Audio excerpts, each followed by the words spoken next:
જેમ દરેક તહેવાર નિમિત્તે ગરીબ પરિવારને આર્થિક સહાય કરતી સંસ્થા પ્રભુ સદભાવના સમિતિ દ્વારા અનેક સેવા કરતા હોય છે, ત્યારે કોઈ પ્રમુખ કે ઉપપ્રમુખ કે કોઈ હોદ્દેદાર નથી, આ બધા એક સાથે મળીને સેવા કરતા હોય છે અને કોઈ પણ વ્યક્તિ પાસે ફંડ ઉઘરાવવામાં આવતું નથી।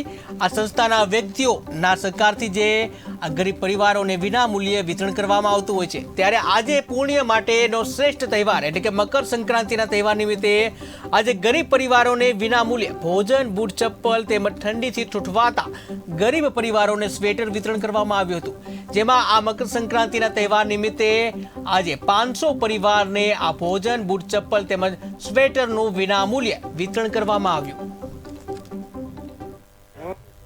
પ્રભુ સદભાવના સેવા સમિતિમાં વિવિધ તહેવારોમાં જે નાના નાના માણસો હોય છે, જે એની પહોંચ નથી હોતી જે વસ્તુ લઈ શકવાની, એ અમારી કમિટી દ્વારા જે તહેવાર હોય એ પ્રસંગોએ પાત અમે બધું વિતરણ કરીએ છીએ। અને શિયાળો હોય તો સ્વેટર છે, કપડાં છે, બૂટ ચપ્પલ છે અને જમવાનું, પહેલાં અમે જમવાનું ઘરે ઘરે દેવા જતા હતા। સેવા સમિતિ જસવંત દ્વારા મકર સંક્રાંતિ નિમિત્તે આજે પ્રભુ પ્રસાદ રૂપે જરૂરિયાતમંદ લોકોને ભોજન વ્યવસ્થા ગોઠવેલ છે।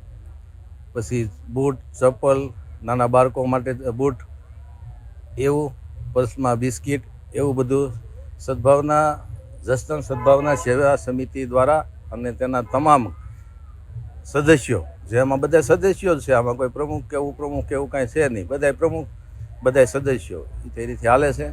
અને એક આ સમિતિની નવીનતા કે હરેક કંઈક ને કંઈક નવા દ્વારા જે કાર્યક્રમ કરવામાં આવ્યો છે, શું બાબતે કાર્યક્રમ કર્યો? પ્રભુ સદભાવના સેવા સમિતિ જસદણના તમામ સભ્યો દ્વારા પોતે જ કાઢેલી રકમમાંથી આ જે દાન પુણ્ય કરવાનું મહત્ત્વ જે આ મકર સંક્રાંતિના દિવસે હોય છે, તે આજે અમે પરિપૂર્ણ કરી છે। કારણ કે આજે બૂટ, ચપ્પલ, ભોજન વ્યવસ્થા, ગરીબ લોકો માટે કપડાં અને સ્વેટર પણ વિતરણ કરેલું હતું।